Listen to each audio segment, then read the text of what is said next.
Shalom, meus amados irmãos e amigos. Estamos aqui para mais um vídeo, né? Onde o Senhor nos trouxe uma palavra. Eu pensava que essa semana também eu não teria uma palavra para estar compartilhando com vocês, né? Não que Deus não fala, né? Mas a maioria das vezes Ele fala de uma maneira muito individual comigo. Então, são tratamentos, são remédios, são coisas que Ele fala ao meu coração que tem me ensinado a viver e caminhar dentro da sua lei e obedecendo a sua palavra.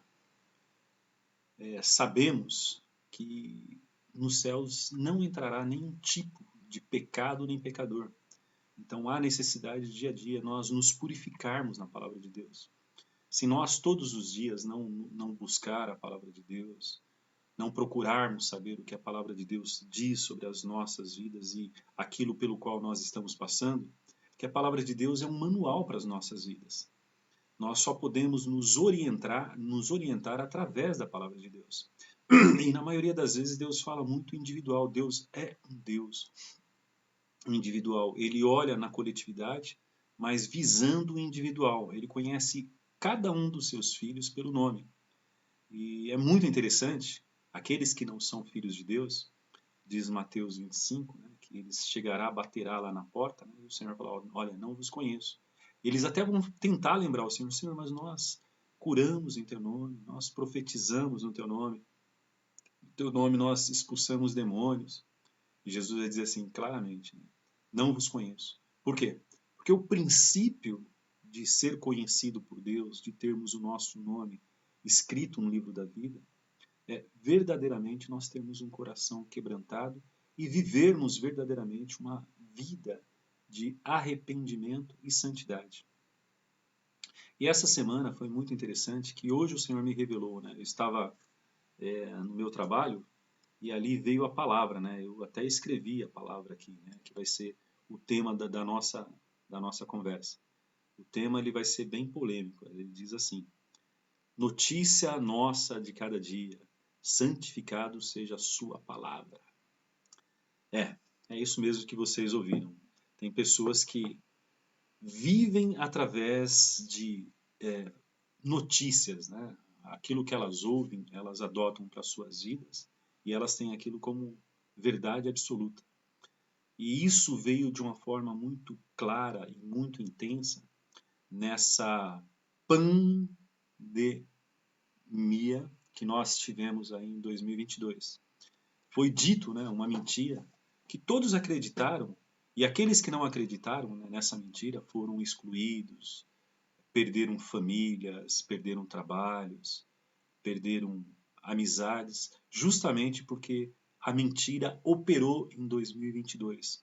E, infelizmente, né, hoje ainda ela tem vários seguidores, vários filhos pequenininhos aí, né, que estão até hoje dentro dessa narrativa que em alguns países já estão sendo tratado como crime. As pessoas que inventaram isso daí, né, o cara que inventou a lei do distanciamento, as máscaras, né, todas aquelas baboseiras, né, o Dr. Fauci, e ele está respondendo, né, no Congresso a respeito de todas essas mentiras, né, e a respeito também da picada, né, que não era nada daquilo que haviam falado. Né. Mas até hoje, se você falar para algumas pessoas, né, elas vão te criticar e dizer que você é negacionista. E infelizmente, hoje nós vivemos num mundo de mentira. Hoje as pessoas elas não têm e nem se preocupam com a verdade. O importante é você pertencer a um grupo da maioria. Se a maioria está dizendo, né, como já adotar uma frase que a voz do povo é a voz de Deus, e aí infelizmente eles substituem verdadeiramente a voz de Deus. Por quê? Porque em toda a história, tanto bíblica quanto a história contadas, né, pelos historiadores, que na maioria das vezes é mais de 50% mentira, aquelas pessoas que ficaram só nas suas opiniões, nas suas firmezas ou mesmo nas suas visões, elas foram muito mais felizes. Né? Por quê? Elas não tinham preocupação de pertencer a um grupo ou de se adaptar a uma classe. Né? Ela queria tão somente, ela ouvia uma única voz, né? Ou a voz de Deus ou a voz do Espírito Santo, mas elas tinham esse privilégio. E nós vemos isso daí na Bíblia, que Geralmente, os profetas, né, eles eram homens solitários. Eles andavam no deserto. Por quê? Porque eles tiravam dos seus ouvidos todas as outras vozes, né? Hoje nós vivemos numa sociedade onde as pessoas elas ouvem um montão de vozes. Elas não procuram saber o que é a palavra de Deus, que é a verdade, a única verdade absoluta existente na face da terra. Ela sempre vai ser real e nunca vai conseguir, ninguém vai conseguir contestar nem desmentir a palavra de Deus. Fora isso, fora a verdade de Deus, são tudo narrativas, né? Algumas mais ou menos certas e outras, maioria erradas. Porque conhecereis a verdade vos libertará. O quê? O que é essa verdade? É a palavra de Deus. E no mundo onde nós vivemos, o que prevalece é a mentira. O que importa não é aquela questão da verdade, né? Ninguém está interessado na sua verdade. Eu costumo usar uma frase aqui muito recorrente, e quem ouve os meus vídeos, né, e vê os vídeos e ouve o que eu estou falando, vai poder constatar isso, né, que São Tomás de Aquino, ele já dizia, né, há muito tempo atrás, há muitos anos atrás, que você quer perder um amigo, conte-lhe a verdade. Né? Por quê? Ninguém suporta a verdade. As pessoas elas gostam e elas procuram viver nas suas mentiras, nas suas narrativas, na sua forma de viver. E se você contrariar elas, a maioria dos divórcios, das inimizades, das guerras, elas são criadas aonde existe o contraditório. Hoje as pessoas não estão preparadas para ter o contraditório nas suas vidas. Elas querem sempre ter razão, não importa se é verdade ou mentira. O importante é eu ter a razão. Então, dessa forma, eu costumo também comentar, né, que eu sou uma pessoa que caminho sozinho, né? Eu não tenho religião, porque hoje a verdadeira religião ela foi abandonada. Né? Tiago fala muito claramente da verdadeira religião, que é você cuidar dos órfãos, né, das viúvas, e é viver uma vida de santidade e comunhão com Deus. E hoje as religiões elas se sustentam através das suas narrativas, das suas verdades, das suas pseudos revelações. Cada líder religioso ele teve uma revelação ali de Deus, né, segundo ele, né, e Deus ele mostrou, né, que aquelas suas doutrinações são corretas, né? Todas as outras são erradas. Por mais que eles falam que conseguem conviver, não, se conseguisse conviver, não teriam várias placas, né? Teria somente uma única placa, se verdadeiramente houvesse uma unidade de pensamento e de espírito. Então, por isso que hoje vivemos, infelizmente, dentro de uma verdade relativa. Qual que é essa verdade relativa? É aquela que eu conto, é aquela que me beneficia, é aquela que vai me fazer feliz, é aquela que mais se adapta ao meu estilo de vida. E diante disso também, desde que nós nos conhecemos, né, como pessoas, né, como sociedade, nós podemos constatar que hoje as pessoas que têm um certo conhecimento, têm uma certa cultura, elas são pessoas solitárias, né? Não sei por que disso, né? Quer dizer, eu sei por que disso, né? Como eu já falei aqui, né, e repito novamente, as pessoas elas não querem a verdade, elas querem as suas verdades, elas querem a adaptação do estilo da sua vida dentro de uma narrativa aonde ela entende como verdade. Joseph Goebbels, que foi o ministro de Hitler, né? Foi o encarregado em criar uma narrativa, em inventar uma verdade absoluta. Ele tem duas frases, né, que eu vou repetir para vocês. Né? A primeira, uma mentira repetida 1000 vezes torna-se verdade. E a outra, de tanto se repetir uma mentira, ela acaba se transformando em verdade. Isso realmente, infelizmente, hoje é real, essa frase do Joseph Goebbels, né, que foi o ministro de Hitler. Né? A mentira de Hitler, contado várias vezes, conquistou quase toda a Europa. Né? Muitas vezes não pela ideologia, mas pela força. Né? Mas ele acabava trazendo, através da sua força, uma metanoia, uma mudança de pensamento ali nas nações aonde ele conquistava, de uma forma que as pessoas acreditassem justamente naquelas suas mentiras. Então, com isso, se criou um império. E só não se tornou um império mundial porque ainda não era tempo do surgimento do anticristo. Né? E Hitler foi uma figura, né? Uma pré-figura do anticristo. Ele realmente destruiu muitas pessoas, matou muitas pessoas, a maioria judeus, ciganos, homossexuais e religiosos, né? Por quê? Porque uma mentira, ela não pode ser confrontada com a verdade. E quando essa mentira ela é confrontada com a verdade, duas coisas surgem, ou inimizade ou morte. Isso não sou eu, Celso, que está dizendo. É efetivamente e claramente e verdadeiramente a história que diz isso. Sempre que essas duas, vamos dizer assim,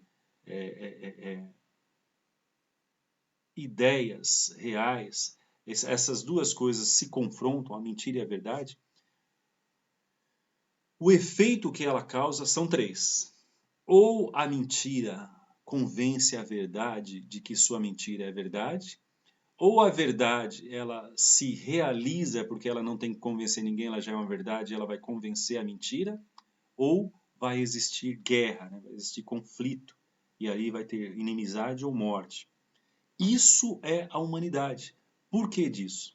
Porque as pessoas, volto a dizer, elas vivem os seus sonhos, elas vivem as suas realidades, elas estão mais preocupadas com a sua ganância, com as suas realizações, e elas não medem esforços para que isso possa se concretizar, independentemente se é verdade ou mentira, o material, o objeto pelo qual ele vai alcançar esse seu objetivo. Isso é o ser humano egoísta, o ser humano que abandona a verdade suprema de Deus, que não olha para Deus, que não busca ter comunhão com Deus, que não busca ouvir o Espírito Santo. E eu sempre repito isso, né? Uma pessoa muito amada, né? Minha esposa, ela já dizia, né? Celso, ouça só o Espírito Santo. E realmente, né? Isso é algo ideal. Se todos nós ouvíssemos só o Espírito Santo, infelizmente as igrejas iriam ser esvaziadas, né? Todas elas. Porque todas as igrejas, eu costumo dizer isso, e provo isso daí para quem quiser que eu prove, né, que todas as igrejas estão vivendo uma verdade relativa, ou seja, não é uma verdade absoluta. Elas pregam, eu vou ser generoso, tá? 99% de verdade e 1% de mentira. Então, com isso, elas acabam vivendo um evangelho fracionado, um evangelho que não é inteiro, um evangelho que não é totalmente verdade. E esse evangelho que elas pregam, na maioria das vezes, vai levar elas para o inferno. Por quê? Volto a dizer, não é o Celso que diz, é a própria Bíblia. Viver em paz com todos e a santidade, sem a qual ninguém verá o Senhor. Hebreus 12, 14. E 1 Pedro 1, acho que é 12 ali, mais ou menos, né? Que diz assim: sede santos, porque o vosso Pai Celestial ele é santo. São dois mandamentos que, se nós não realizarmos na nossa vida, é lógico que por nós mesmos nós nunca conseguiremos, mas uma vez que Cristo morreu na cruz, ele nos possibilitou a condição de vivermos separados do pecado, vivermos em guerra, em separação, em constante distância do pecado. Porque aquele que vive na santidade de Deus, ele não tem mais prazer em pecar. Ele consegue e ele tem prazer, gozo e alegria de viver separado de tudo que é errado, de tudo que é pecado, de tudo aquilo que possa distanciar ele de Deus. Então hoje há a possibilidade sim de nós vivermos a santidade de Deus. As pessoas falam assim, mas não tem ninguém santo. Isso que me deixa muito triste. Por quê? Porque elas não são santas e elas querem falar por todo mundo, né? Afinal de contas, elas conhecem todo mundo e elas podem dizer verdadeiramente, né, que não existe ninguém santo, né? Ou seja, somente essa verdade dela. Ou seja, ela está criando um mecanismo, criando uma desculpa para poder continuar a viver do jeito que ela quer e sem santidade, porque ela se justifica dizendo que, porque volta a dizer, ela conhece o mundo todo, dizendo que ninguém é santo, né? Então, através disso que ela se sente confortável com o seu pecado de estimação. Porque hoje as pessoas, elas acabam criando, né, monstrinhos, né, pecados, que para elas não é tão, como é que posso dizer, tão escandaloso, né? Então, não, isso daí, Deus não vai olhar para isso não, Deus olha a intenção do coração. Deus olha assim, meus amados. Uma vez que Jesus, ele foi massacrado, ele foi triturado, ele levou tantas chicotadas que aparecia ossos do seu corpo, né? O osso interno do seu corpo foi exposto, foi tirado a carne que cobria esses ossos, de tanta chicotada que ele tomou. Além disso, né, não contente, né, ainda crucificaram, arrastaram ele na cruz e mataram Jesus. Você acha que todo esse sacrifício do próprio Deus que foi sacrificado numa cruz, foi moído, foi triturado, não foi suficientemente claro e real que nos desse a possibilidade de alcançar a santidade? Porque se você não acreditar nisso, esse sacrifício não valeu a pena. Você estava esperando um outro Jesus, né, um outro Cristo que possa limpar o seu pecado. E hoje, né, o judaísmo sionista, né, eles acreditam no escatom. Né? O que é o escatom? Peque, peque e peque, né? Porque dessa forma você vai trazer Jesus que vai fazer a expiação, ou seja, a limpeza do seu pecado. Hoje as pessoas acreditam nisso, né? Tanto o judaísmo quanto o comunismo e o socialismo, porque eles não são vertentes, novamente diz, política, eles são uma religião, tá? Hermenêutica, tá? De Hermes mesmo, da criação, da feitiçaria e de todas aquelas coisas ocultas que existem no ocultismo.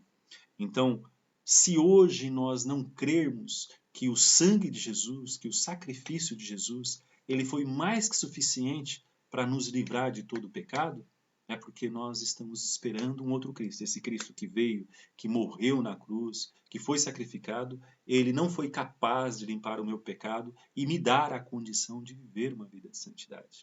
Então isso é muito sério. Não justifica nunca o seu pecado. Assuma, né, que você é fraco, que você precisa do Espírito Santo, né, para que Deus possa levar você ao arrependimento profundo e à justiça profunda para que você possa alcançar essa pureza que Jesus ele nos possibilitou. Aqui eu separei alguns versículos, tá, que eu quero compartilhar com vocês. O primeiro está ali em João 14,6, que diz assim: Eu sou o caminho, a verdade e a vida. Ninguém vem ao Pai a não ser por mim. Novamente, eu sou a verdade. Não há possibilidade de nós conhecermos a verdade, de nós vivermos na verdade, de nós respirarmos, comermos e andarmos completamente e profundamente na verdade se nós não tivermos comunhão com Cristo. Se nós não obedecermos completamente a sua palavra. Porque se a sua palavra diz assim, ó, não é para você pecar, e você peca, justificando, mas todo mundo peca, eu não me importo com essa frase, dane-se que todo mundo peca, você não pode pecar. Se você quer subir nos céus, quer subir para os céus, quer ter uma vida de comunhão com Cristo, quer viver a verdade, você não tem que pecar. Jesus não pecou. Se ele fala que ele é o caminho, se você está no caminho, você está em Cristo. E se você está em Cristo, você está em santidade, porque ele foi exaltado acima de todo anjo, de todo principado, de toda potestade, de todo poder. Deus procurou no céu e não encontrou, na terra e embaixo da terra não encontrou alguém que fosse tão perfeito como ele mesmo, como Cristo. E através da sua perfeição, ele era o único que tinha condição de descer à terra e aspiar, tirar, limpar os nossos pecados, porque todos nós estávamos no corredor da morte. Nós estávamos destinados a viver a eternidade longe de Deus, a eternidade no inferno. E o inferno existe, você acreditando ou não, eu não me importo. Se você, Celso, você sempre fala disso, eu não acredito. Eu não importo se você acredita. O que eu posso dizer é que na Bíblia, quem pregou mais sobre o inferno na Bíblia foi Jesus. Ninguém, nenhuma outra pessoa pregou tanto sobre o inferno como Jesus.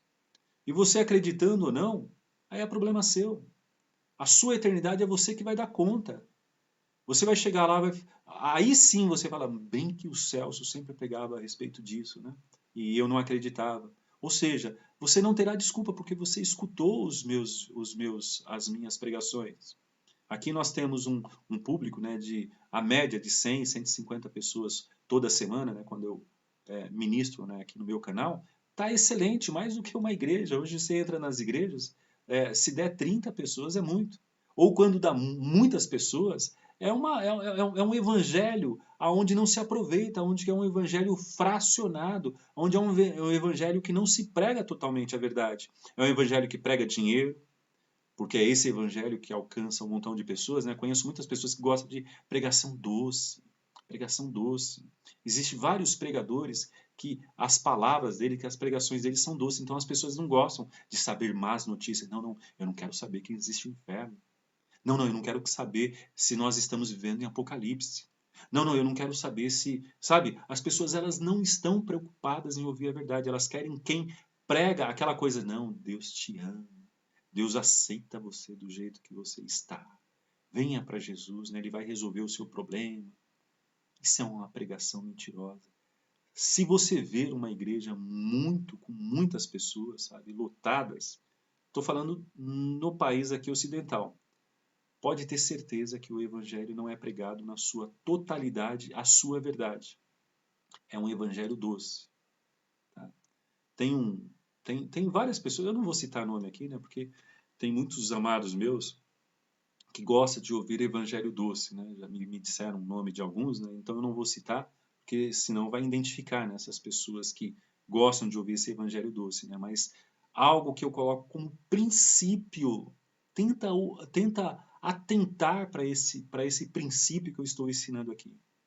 Tudo aquilo que dá conforto para a sua alma, conforto para a sua vida, isso é mentira, isso é perigoso, pode te levar para o inferno. Agora, tudo aquilo que te incomoda, que é amargo, que é. Não, não, isso daí eu não quero saber. É isso que vai te levar para os céus. Confronta a sua vida, as suas atitudes diante da necessidade que a sua alma tem da eternidade. João, quando comeu o livrinho, lá em Apocalipse, eu creio que é Apocalipse 4 ou 5, o anjo ofereceu um livrinho para ele, ele comeu, era doce a sua boca, mas amarga no seu estômago. Por quê? Porque a palavra doce, muitas vezes, ela engana, sabe, a palavra doce. Mas a palavra amarga é o que traz realmente cura para o nosso organismo. Então, se nós ouvirmos algo que nos traz conforto, que está dizendo assim, olha, Celso, Carlos, João, do jeito que você está vivendo está certinho, Deus está te abençoando, você tem dinheiro no banco, sabe? Tudo está sendo certo, seu casamento lindo, maravilhoso, seus filhos. Cuidado com isso. Isso é o evangelho confortável, o evangelho doce. Agora, se a pregação que vem é, olha, você está em pecado, cuidado, o inferno está ali na sua frente, muda a sua vida. Isso que você está aceitando como verdade, tipo assim, a Bíblia diz, a Bíblia dá alguns mandamentos que ela não negocia. O que está dizendo na Bíblia para você não fazer, não adianta você fazer e tentar justificar aquilo que você está fazendo com relação à Bíblia, porque a Bíblia ela é absoluta, ela não vai mudar porque você está adaptando uma verdade sua dentro da Bíblia. Se a Bíblia diz que mentira é pecado, que os mentirosos não entrarão no reino de Deus, isso é verdade. Se a Bíblia diz que o homossexualismo é pecado e que quem comete homossexualismo vai para o inferno, isso é verdade. Se a Bíblia diz que divórcio é pecado e quem divorciar não vai, sabe, quem divorciar, novamente digo, a não ser por adultério, não vai entrar no reino de Deus. Então são verdades absolutas que não adianta você criar uma compreensão do evangelho para adaptar o seu estilo de vida. Não vai dar certo, Deus não vai aceitar essa sua adaptação. Outro versículo que eu quero estar aqui compartilhando, vou estar compartilhando com vocês, é em João 8,32, que diz assim, e conhecerão a verdade, e a verdade vos libertará. Enquanto nós permanecermos no pecado, enquanto nós vivermos uma vida de pecado, significa que nós não conhecemos a verdade, nós não conhecemos Jesus. Isso é muito claro. Se você ainda vive em pecado, se você ainda vive errando, se você vive tendo uma vida de pecado, você não conhece Jesus. Ah, Celso, mas ninguém é santo. Novamente eu digo, fale por você. Fale por você. Você não está sendo santo. Ah, mas a Bíblia diz assim que quem diz que não peca é mentiroso. Não, a Bíblia diz assim, quem não pecou, quem não viveu uma vida de pecado, ele é mentiroso. Agora, nós temos condição de viver uma vida de santidade? Temos. Então nós temos que saber interpretar a Bíblia. Todos pecaram e carecem. A Bíblia diz assim, todos pecaram e carecem do reino de Deus. Ou seja, todos pecaram, ou seja, antes de Cristo. E carecem do reino de Deus, carecem de Cristo, porque Cristo é o reino de Deus. A partir do momento que nós nascermos de novo, aceitamos Cristo, o reino de Deus ele habita dentro de nós e nós não vivemos mais na prática do pecado. Se você sabe que mentir é pecado e você mente, você está mentindo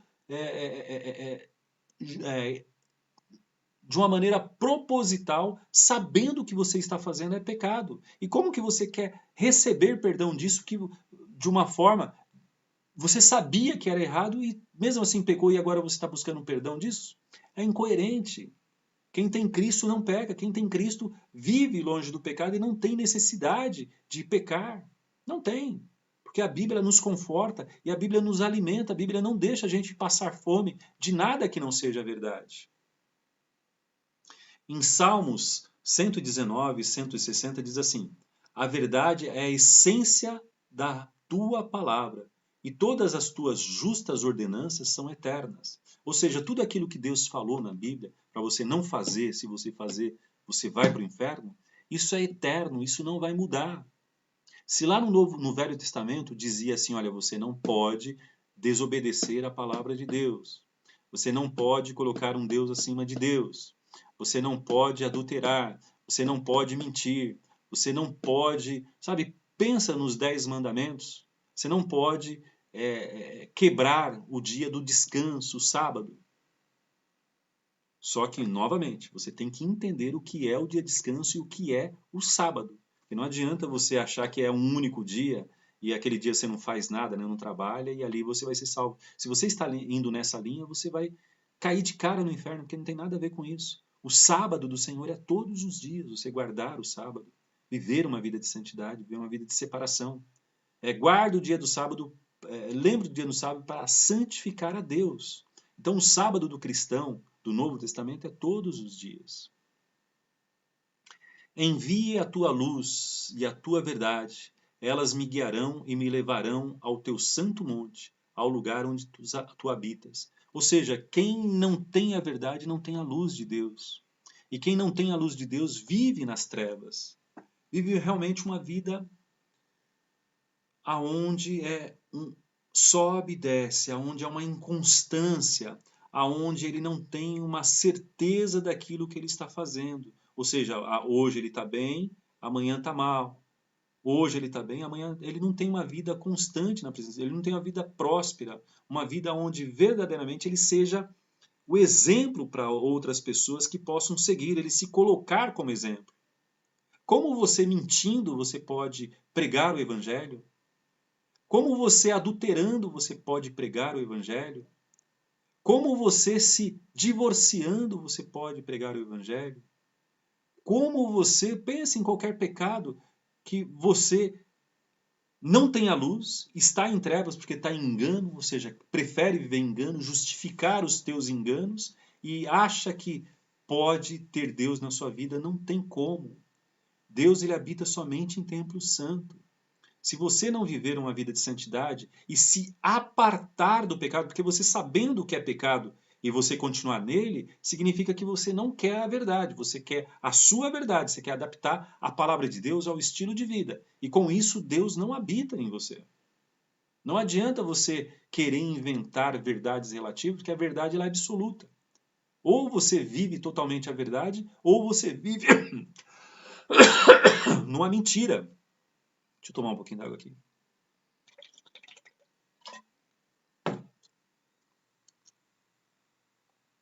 E em Tiago 1,18 diz assim: por sua decisão, eles nos gerou pela palavra da verdade, a fim de sermos como os primeiros frutos de tudo o que ele criou. Pela sua decisão, ele nos gerou pela palavra da verdade. Todos aqueles que são filhos de Deus, não sei se vocês entendem isso. Os filhos de Deus são gerados na verdade. Como você quer viver numa mentira e dizer que é filho de Deus ou ir numa igreja e viver uma mentira?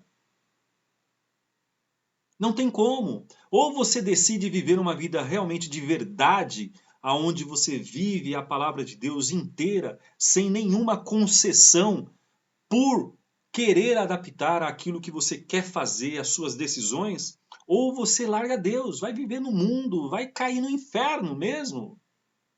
Porque a Bíblia diz, ou você é quente, ou seja, uma pessoa cristã, cheia do Espírito Santo e santo, ou você é frio, ou seja, uma pessoa do mundo, uma pessoa que não conhece Deus e viver todos os prazeres de Deus. Porque se você achar que pode viver, dormir com Deus e acordar com o diabo, você vai ser rejeitado por Deus completamente.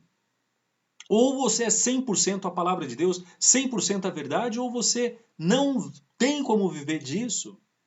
Eu te aconselho, não seja morno, seja quente, vá para os céus. Vá para os céus. Não admita uma verdade relativa na sua vida, uma mentira onde você quer justificar o seu estilo de vida ou a decisão que você quer tomar. Você está brincando com a eternidade. Você está brincando com Deus. Você está brincando com aquilo que Deus criou, que é filhos da verdade. Nós somos filhos da verdade, como diz aqui em Tiago 1,18. E por último, né? Efésios 6,14. Assim, mantenham-se firmes, cingindo com o cinto da verdade, vestindo a couraça da justiça. Cinto da verdade é para que não apareça a sua vergonha. Se você não cingir o cinto da verdade, vai aparecer a tua vergonha. O que é a tua vergonha? O teu pecado. As coisas que você esconde, as coisas que você faz no oculto da sua vida. Deus é verdade, meus amados. E toda mentira ela vai ser exposta. Uma das passagens mais tristes que eu acho da Bíblia é a passagem onde fala sobre as bodas do Cordeiro. Quando o rei ele fez um grande banquete, né, ele convidou muitas pessoas, né, o rei Deus, né, convidou muitas pessoas para o banquete de casamento do seu filho Cristo. Convidou muitas pessoas. Primeiro ele chamou as pessoas dignas, né, falou assim, vem, né, meu filho vai casar. As pessoas que eram dignas, né, advogado, médicos, né, vamos traduzir isso para o mundo espiritual. Os pastores, os mestres, os evangelistas, né, eles falaram, não, a gente tem muito compromisso, a minha igreja vai estar cheia, não dá para ir no seu casamento, não. Outros, não, eu tenho que batizar tais pessoas. Outros deram uma desculpa esfarrapada qualquer. Aí, Deus, vendo que aqueles pelos quais ele veio não aceitou ele, ele mandou chamar as prostitutas, os bandidos, os ladrões, e deu uma veste para eles, a veste de santidade, ou seja, eles nasceram de novo. Deus ele deu essa veste. Só que uma pessoa, né, e aí eles foram lavados pela palavra da verdade. Daí uma pessoa, quando o Deus entrou na sala do banquete, né, na sala que estava havendo ali a recepção, as festas, os comes e os bebes ali nos céus, ele notou que uma pessoa não estava com as vestes que ele deu, a veste de santidade, ou seja, não tinha nascido de novo. Vivia uma vida de mentira. Não usava as vestes de justiça e santidade. Linho finíssimo, resplandecente, puro, lá de Apocalipse 19. Não estava usando essas vestes. Daí na hora que Deus viu, falou, amigo, ou seja, ele era cristão. Amigo, o que fazes aqui? Por que você não está vestindo as vestes que eu te dei? Ou seja, não nasceu de novo, não largou a mentira, relativizou a verdade, entendeu? Pegou uma verdade absoluta e relativizou no seu estilo de vida. Ele não soube o que falar, porque não tinha desculpa, porque tudo apareceu ali, todos os seus pecados apareceram na tela. Como que ele iria se desculpar de qualquer coisa que ele ia falar? Porque apareceu. Amigo, o porquê você não nasceu de novo? O porquê você continuou vivendo uma vida de mentira? O porquê você relativizou, pegou o que você sabia que é verdade e adaptou às decisões que você queria. Ah, não, eu não aguentava mais, eu queria... Sabe? Você adaptou uma verdade de Deus. essa pessoa foi amarrada a pé e mãos e foi lançada nas densas trevas, ou seja, no inferno. Que nós não sejamos pegos de surpresa. Que nós possamos nos arrepender no dia que se chama hoje e pedir para que Deus possa estabelecer a verdade absoluta na nossa vida, no nosso coração, no nosso estilo de vida e nós possamos obedecer a palavra de Deus como um todo. Que Deus possa nos abençoar hoje e sempre e que possamos viver essa vida de santidade, porque é possível sim. Que Deus nos abençoe no poderoso nome de Jesus. Amém.